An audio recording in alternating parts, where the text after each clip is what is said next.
As broadcast, Brian will be here forever. See you, dudes. But until then, let's hear Manuel's news. Time is 9 o'clock, and you are listening to CHMA 106.9 FM. And now it's time for your CHMA News. We're broadcasting from Sackville, New Brunswick, the heart of the Maritimes and the traditional and unceded lands of the Mi'kmaq people. Coming up in the next 15 minutes, we'll have your local news, Atlantic update, weather, sports update, and some community announcements.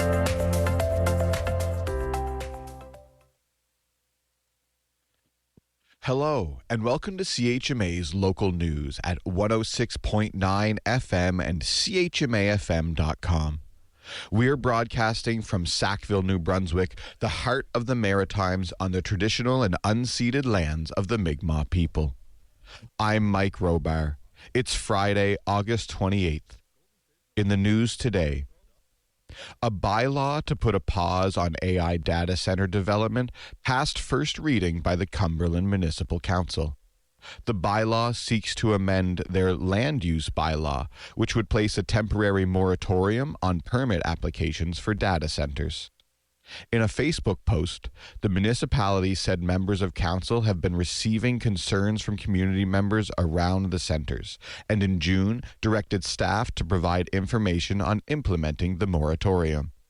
The pause will allow the municipality to complete an ongoing review of their municipal planning strategy and the land use bylaw to guide development decisions in the future.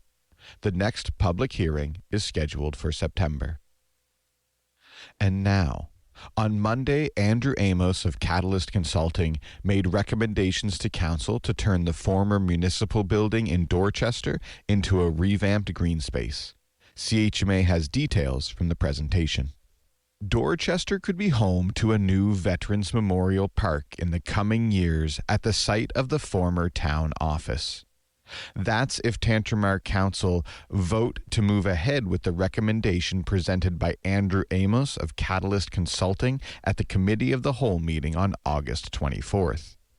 While not the cheapest option, Amos said the firm felt a park could utilize and enhance existing features of the current green space to offer the best civic value. We tended to gravitate towards option 3, which was demolish the building, spend incrementally more, and expand the park to create a new Veterans Memorial Park. And we think that right now the park has a number of assets that aren't really tied cohesively in a storyline. We think we could do that fairly straightforward with some walking paths, maintaining some of the key elements. The other two options were to demolish the building without doing anything to the property, estimated to cost around $200,000, or to renovate the building and add necessary parking, which comes with an estimated $600,000 price tag. The recommended option would run around $550,000, which puts the cost of the park around $350,000. As it is, the park is a great bit of green space in the middle of Dorchester, but it's composed of disparate elements this plan could help unify, he said. The gazebo is great, the sandpiper exhibit is great, the cenotaph is great. We can work with those with some walking paths, some lighting, some plaques, an entrance kind of pavilion when you walk in. For relatively low cost, we can maintain what's of value in the park and then augment it and have it all read cohesively as one. Ward 1 Councillor Alyssa Green, who represents Dorchester and area on council, commended the plans for the park, but saw one missing piece. I think that you have met many of the requirements, so thank you for providing this. I will say that there's a strong desire to have a bathroom facility in the Memorial Park. And so that has not been addressed. I don't see where the parking is on the diagram, so I am a little curious about that, but that's mostly curiosity. Given the small footprint of the park, Amos said parking was deliberately excluded, but also pointed out council will have plenty of chance for input if they choose to proceed. I think we'd want to define that program a little better, and elements like that should be brought in would be relatively easy to do. Likewise, elements that we've included that you would want to remove, we could do that as well. But this was really to get the conversation started. I think a public washroom always has a lot of benefit. It does bring with it operational costs and some risks, as we've learned with Bill Johnstone Park when we did that years ago, but it's something to explore.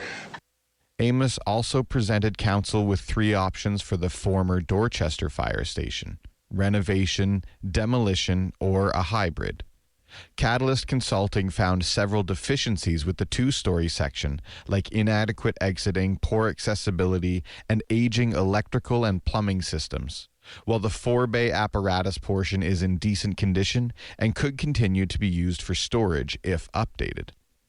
Given the state of the two-story portion, full renovation was estimated at around $2.5 million, with demolition alone costing around $100,000. The recommended option is to demolish the two-story portion and renovate the remaining bays for continued use at a cost of around $386,000. Council will vote on both recommendations at the next regular council meeting on Tuesday, September 8th. For CHMA, I'm Mike Robar. Hello, this is Clinton Davis with one more local news story. Council met for the first time since taking a summer break for a 4-hour and 17-minute meeting this Monday. Yesterday, I discussed one of the bigger issues on the table, and that revolved around the Tantramar Civic Center. You can hear that story from yesterday's broadcast at chmafm.com. The other big story on the table during Monday's meeting has to do with an even bigger story, and that's bridges. The Peck's Cove Bridge in Tantramar provides the only road access to Lower Rockport. The province recently reduced its weight limit from 20 tons to 16 tons, preventing full-sized fire trucks and some other heavy vehicles from crossing. The restriction followed provincial inspections of the aging bridge. DTI says reducing the allowable weight is necessary to keep the crossing operating safely while a temporary bridge is designed. The department also said the bridge sits on a coastal road vulnerable to flooding and sea level rise, which will be considered in planning the permanent replacement. Tantramar has responded by placing 3 water tanks containing a combined 3,000 liters on the other side of the bridge. Its interim fire plan also involves sending firefighters across in smaller vehicles. Residents have also raised concerns about septic service, road maintenance, and other heavy vehicles. Councillor Barry Hicks recently asked Premier Susan Holt when a temporary modular bridge would be built. Holt did not provide a start date, but said the project was about 80% designed and remains scheduled for installation by the end of 2026. In midsummer, before that crossing was announced, CHMA News spoke with Tantramar MLA Megan Minton. I'm thinking of the Wheaton-covered bridge. I'm thinking of Peck's Cove Bridge. I'm thinking of a lot of this infrastructure that directly impacts public safety that hasn't been maintained, that has been underfunded for a long time. And so people in rural areas especially feel it because we've been neglected by government after government, red or blue, in terms of taking care of that infrastructure. Minton says the permanent Peck's Cove project has repeatedly moved through provincial capital plans. She said it was initially expected in the 2025-26 fiscal year, then got moved to 2026-27, removed from the plan, and later rescheduled for 2028-2029. CHMA News contacted the department on August 17th, seeking an interview about the restrictions, timelines, and contingency plans.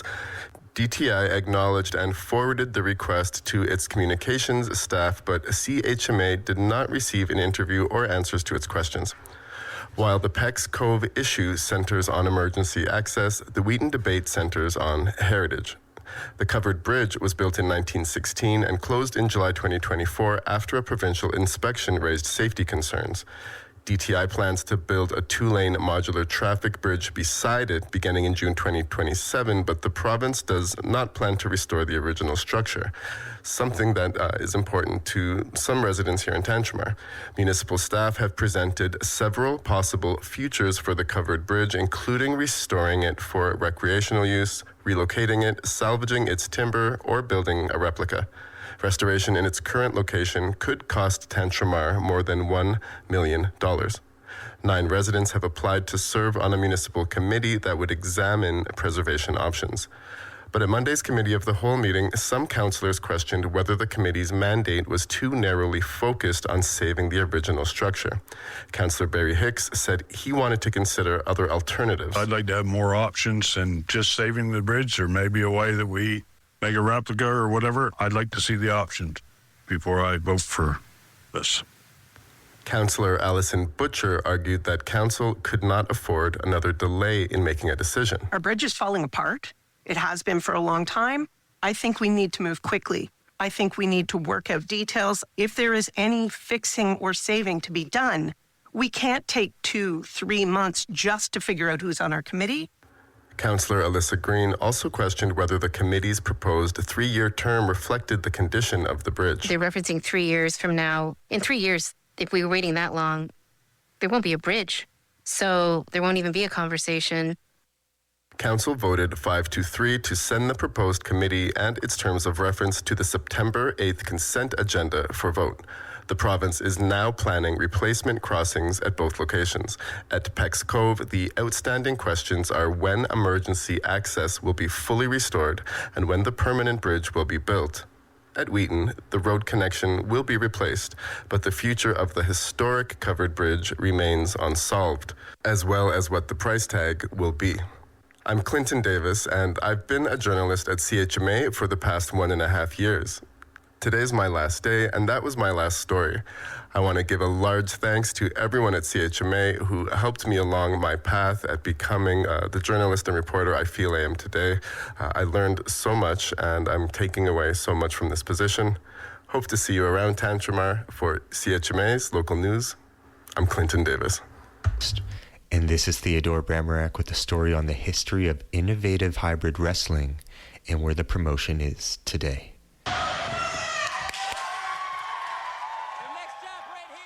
Innovative hybrid wrestling is returning to Sackville almost 21 years after what its promoter says was the first show under the IHW name. Full Circle takes place Friday night at the Tantramar Veterans Memorial Civic Center. Current promoter and co-owner Kirk Abe says the promotion looked much different when it first came to Sackville in 2005. He says IHW grew out of backyard wrestling around Irishtown, outside Moncton. From what Julian told me, it was IHW wrestling prior, but it was Irishtown hardcore wrestling previously. Abe says that history was passed on to him by IHW founder Julian Young. After some of the wrestlers received formal training, the group kept the initials but became Innovative Hybrid Wrestling, holding its first show under that name in Sackville. Abe wasn't involved yet. He discovered IHW later as a fan before eventually training to wrestle himself. During our interview, I showed him old footage of Young and Titus wrestling in 2005. Abe had never seen the video before. Julian doesn't have hair. Titus is no longer wrestling, unfortunately. Just weird seeing him without facial hair, but he still has the dreads. They're both kind of the same characters and like the same mannerism and whatnot, but obviously like much better now. Abe eventually went from watching IHW to wrestling with the promotion.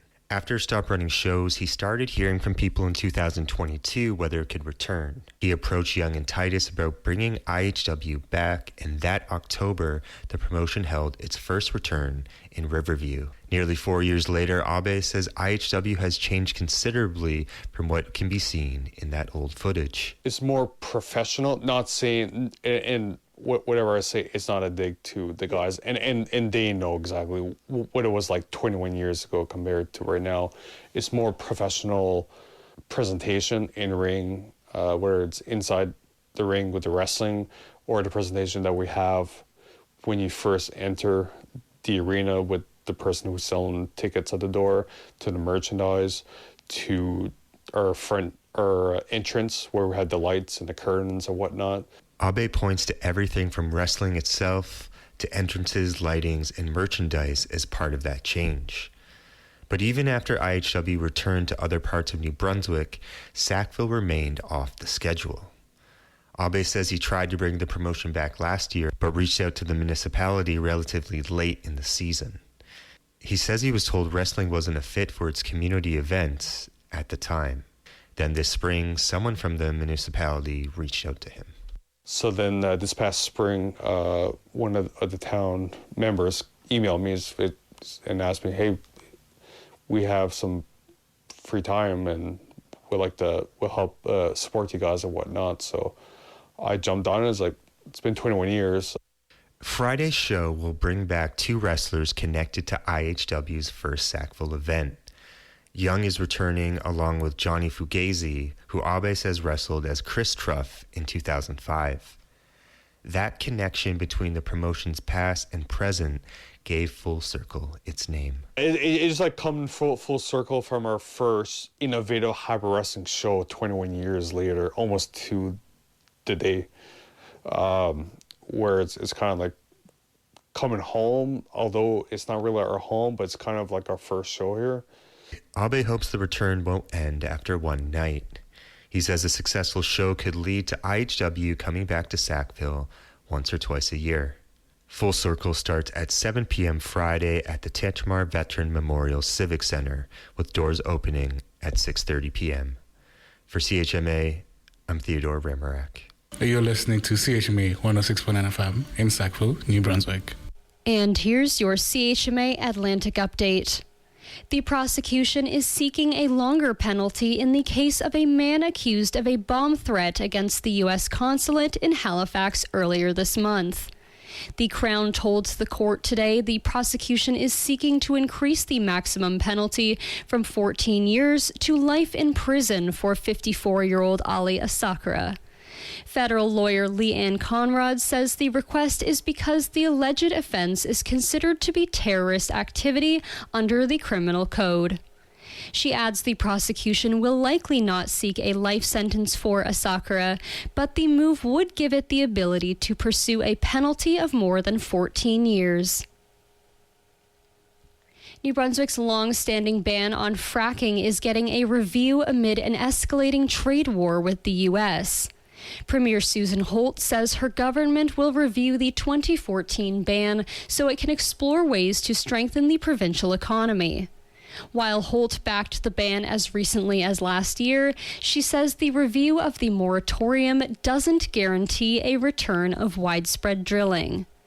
Government figures show New Brunswick sits on an estimated 77.9 trillion cubic feet of recoverable natural gas underground that could be worth hundreds of billions of dollars. A 72-year-old PEI man is dead after a 3-vehicle crash in Springvale. RCMP say it happened on Monday afternoon when a car hit the back of a tractor-trailer on Route 2. The Mounties say the car then hit a tow truck traveling in the opposite direction. The driver of the car died later in hospital, and police do not believe alcohol or drugs played a part in the crash. Police in northern New Brunswick are asking for help after a prefabricated cabin was stolen from Kedgwick. RCMP say the cabin can be moved around and is the kind that is often used for hunting. They say it also has a metal roof and wooden siding, while noting thieves would have needed a large truck and trailer to move it. Mounties say they believe the cabin was stolen at the end of June.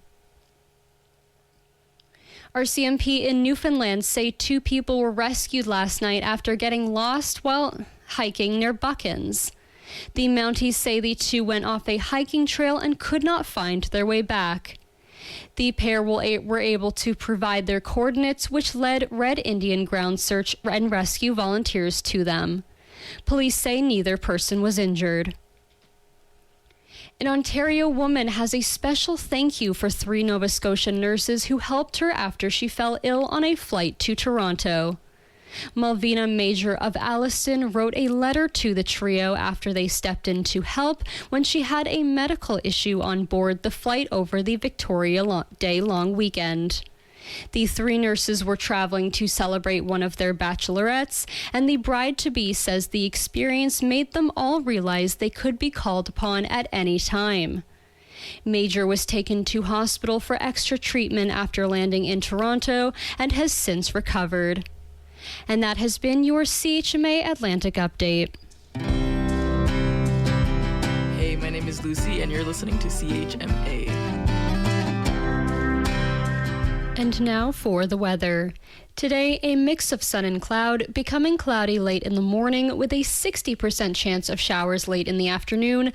Also at risk of a thunderstorm late in the afternoon, with fog patches dissipating in the morning, wind becoming south 20 kilometers an hour, gusting to 40 near noon, with a high of 27, humidex of 33, and UV index of 5 or moderate.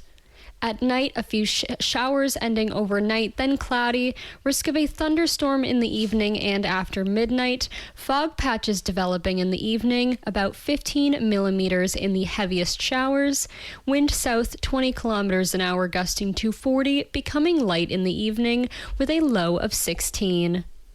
On Saturday, a mix of sun and cloud with a high of 23.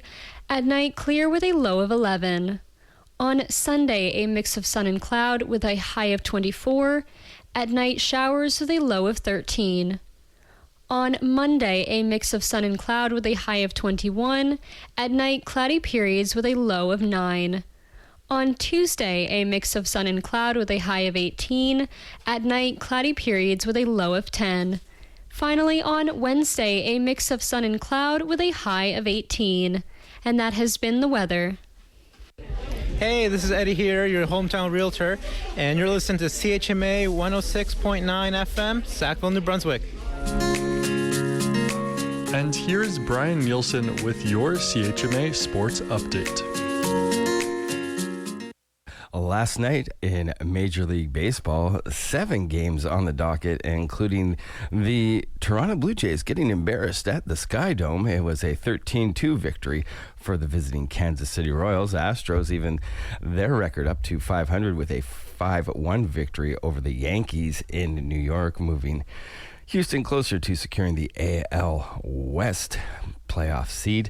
Cardinals defeat the Baltimore Orioles 7-5 at home. It was the Nationals with a 7-1 victory over the Rockies.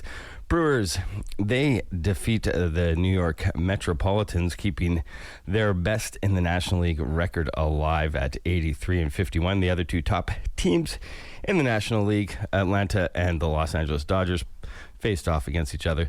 Chris Sale with the complete game, 1-0 victory for Atlanta. And out west, it was the San Francisco Giants with a 6-1 victory over the D-backs, moving the D-backs a half game out further from NL wildcard contention. And a couple games that only had impact on seedings for the WNBA. It was the Golden State Valkyries with the 79-60 victory over the New York Liberty. And the Washington Mystics, they keep their chances of moving up the playoff ladder with an 80-73 victory over the Phoenix Mercury. And finally, preseason NFL football. The Bills beat the Steelers by a point, 28-27. Cleveland coming back from the controversy of the past week or two. Deshaun Watson leading the squad to a 37-13 victory over the New England Patriots. 49ers defeat the Raiders in Vegas 18-12, and it was in the Battle of Los Angeles. Rams over the Chargers 20-18. And that was Brian Nielsen with your CHMA Sports Update. Be sure to tune in every morning at 8:45 to hear the sports commentary live. Otherwise, it will also air with your CHMA news at 9 a.m., 12 p.m., and 5 p.m. Hi, I'm Ashlyn. And I'm Avery. And we're from Mount East Ringette, and you're listening to CHMA. Woo! And now for what's happening in your community. Tantramar Active Living and Culture is pumped to host some amazing live wrestling action from Innovative Hybrid Wrestling at the Tantramar Veterans Memorial Civic Center on August 28th. This is a family-friendly show with full canteen service. Tickets are available online at ihwrestling.ca, at the Tantramar Town Hall, or at the door. They cost $25 for front row seats, $20 for adults general admission, and $15 for kids and student general admission. All 50-50 proceeds support Sackville Rangers minor hockey. The doors open at 6:30 p.m. and the bell time is 7 p.m. This is Innovative Hybrid Wrestling on August 28th at the Tantramar Veterans Memorial Civic Center. If you're interested in learning firsthand the birds of Tantramar, then mark your calendars for the Marsh Wash Guided Nature Walk.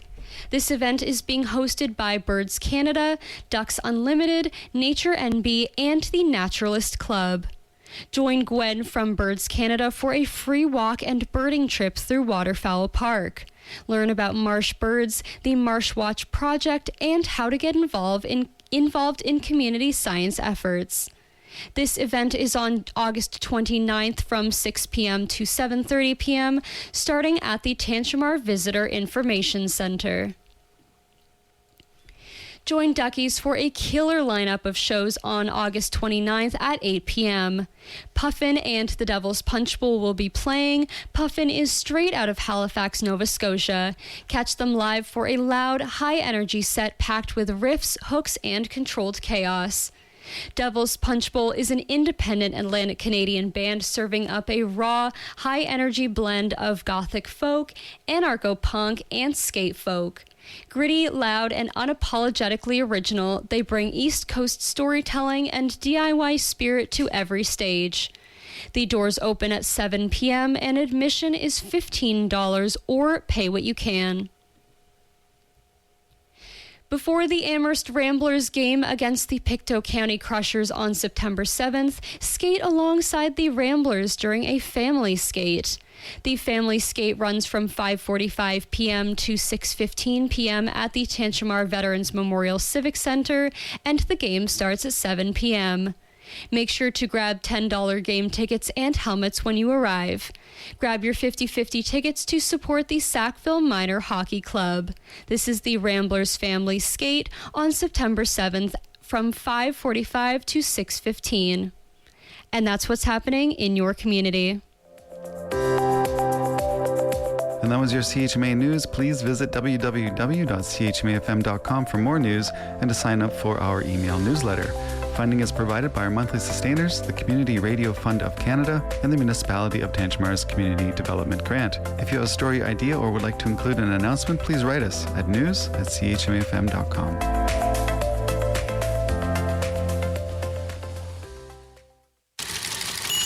Here at CHMA, we're very happy to introduce the CHMA Atlantic Update, news from the Canadian press delivered directly to you weekdays at 8 a.m., 12 and 5 p.m. by your very own CHMA host. These are the most recent stories from trusted journalists and news agencies across the Atlantic provinces, updated daily.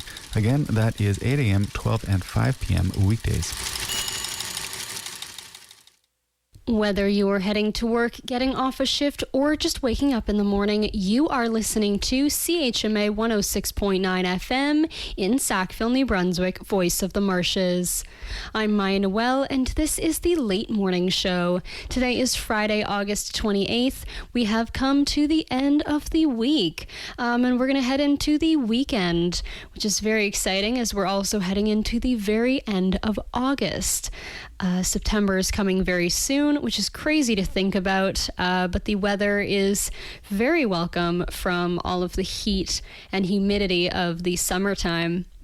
So we're going to go ahead and jump into some music. First up, we have Georgia Gets By with Won't Stop Loving You. And then we're going to hear from Kevin Hearn, Michael Ray, and Hugh Marsh with Island in the Sun. Thank you so much for tuning in as always, and I hope you enjoy the music.